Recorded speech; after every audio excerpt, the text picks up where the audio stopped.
Hello YouTubers, Alaska Prepper here. Ladies and gentlemen, we all know that the price of food and pretty much everything else is going up. There are many reasons for this, such as an increase in regional weather events that affect our crops output, and or deal a blow to the infrastructure which is required to process or transport those foods that eventually make it to the supermarket shelves. The increase in commodity prices such as oil has a big effect on the price that we pay pretty much on everything, not just food. An increase in demand because more people are cooking at home, and the devaluation of fiat currencies throughout the world. We all know that governments are printing money like drunken sailors. So now that we know some reasons why food prices are going up, let's talk about some solutions. Let's talk about some things that we can do in order to combat the inflation in food prices so that our dollars can go further and so that we can be better prepared.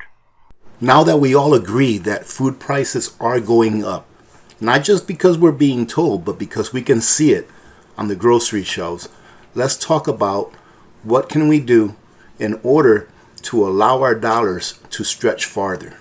This is the list that we're going to go over, ladies and gentlemen. However, I want to read the introduction because it is very well written. The increase in food prices have already taken effect and are not likely to improve in the near future. As of February of 2011, the price of wheat has almost doubled, and the price of corn has doubled since 1 year earlier. As feed becomes more expensive, the cost of beef products is expected to increase by almost 40%. And what I think is that in the future, when that supply starts to dwindle because they have no more cows to cull, then beef will become in not really higher demand, but shorter supply, and the price will continue to go up. Right here, they're pretty much basing that the price is going to go up by 40% because of the cost of grains that they use to feed the beef.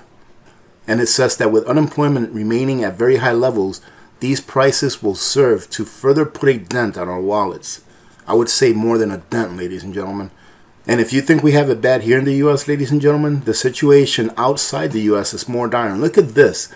80% of people's incomes in some countries are being used just to buy basic food products.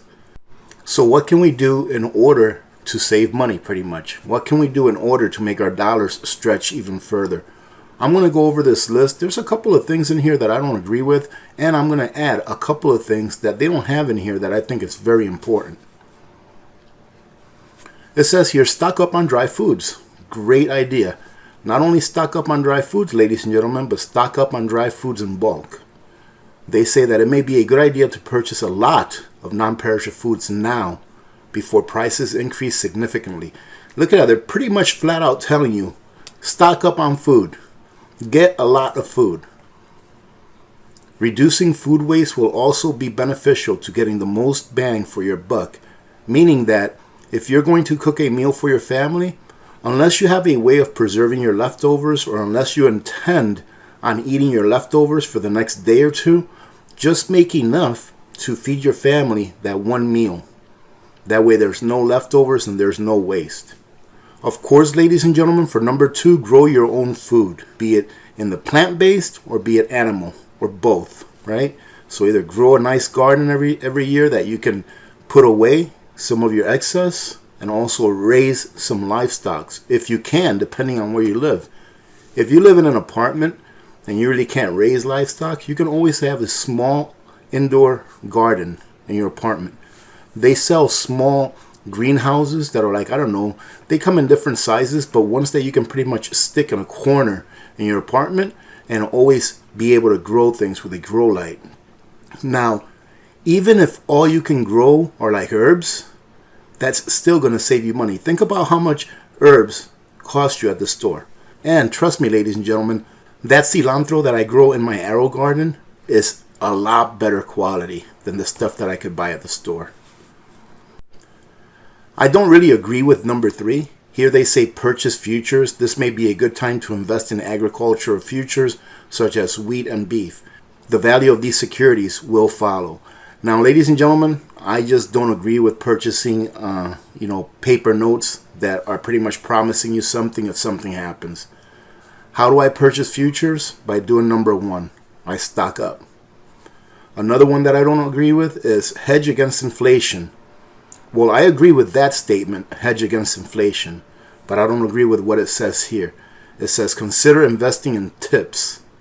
And what tips are is, I believe it stands for some kind of a treasury that's protected against inflation. Again, ladies and gentlemen, I don't believe in buying paper notes that are promissory notes, that are going to give me something later on, but that I don't have it in my hands. However, I do agree with the second part, and if you've been following me long enough, you'll know that I do agree with this part. It says, purchase or invest in gold and silver. And it says, since these investments are protected against inflation, you will at least be able to partially offset the increase in food prices. I do agree with that just by studying history. History tells me that gold and silver have been good hedges against inflation in the past. I don't see why it would not now. And although I'm not a financial advisor, ladies and gentlemen, in my opinion, before you buy anything that has to do with precious metals in order to preserve wealth, your best wealth preserving mechanism is a full pantry. It's your best savings account. Here it says build your emergency fund.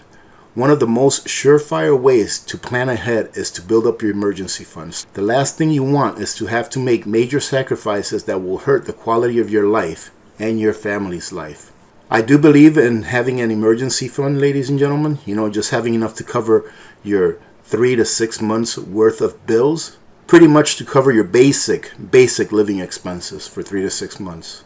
Number 6 says sales and coupons. Of course, we as preppers are always looking out for sales and good deals.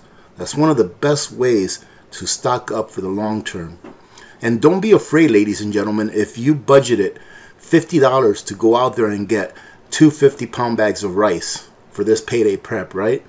And then you see that they're selling black beans in a can for about 60% off. I have no problem with putting off something that I was going to buy anyways to going ahead and buying that sales item, because who knows when it's going to be on sale like that again.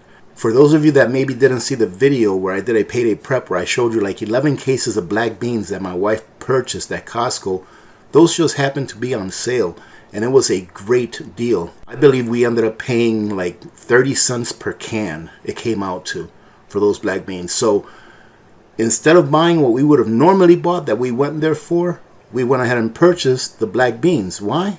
Because that price we'll probably never see again.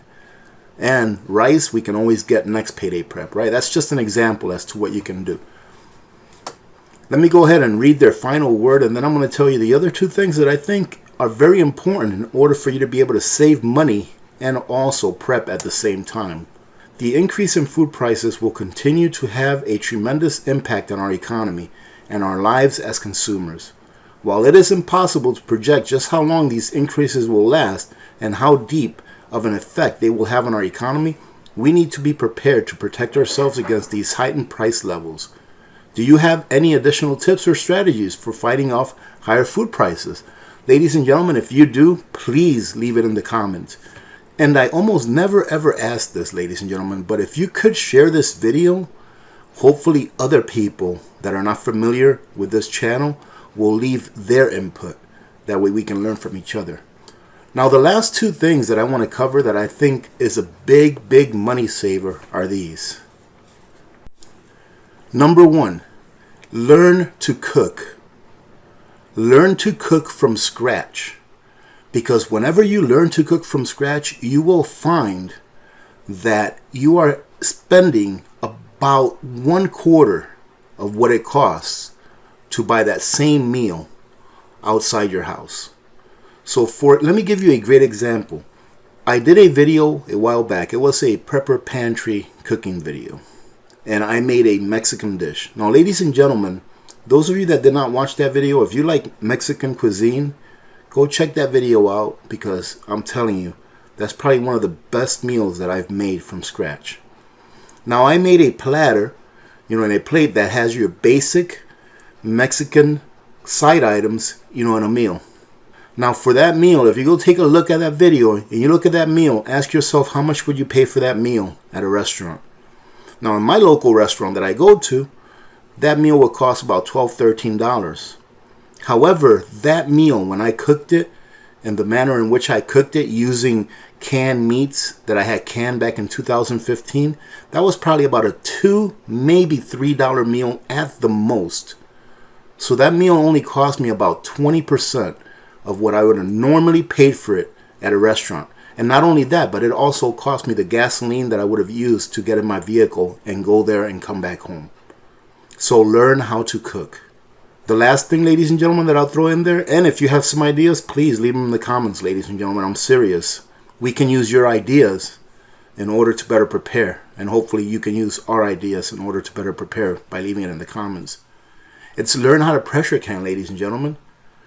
Go ahead and preserve today's meat prices inside of a jar that will last you years and years and years. And trust me, if you haven't tried pressure canned beef or pressure canned chicken or pork, you need to try it, because in my opinion, it tastes better than the stuff that's fresh. It's just more tender and more full of flavor. All right, ladies and gentlemen, I'm making myself hungry by talking about all this canning and food and stuff, so we're going to go ahead and leave it at that. Hope you got something out of it. If you're new to preparedness, consider subscribing to the Alaska Prepper channel. Our community is the best, ladies and gentlemen, and that's just the truth. Right? I hope that you all have a good day and a good beginning to your week. I am going to be putting out a video either later on tonight or tomorrow morning where I'm going to be pressure canning some meatloaf. Very tasty.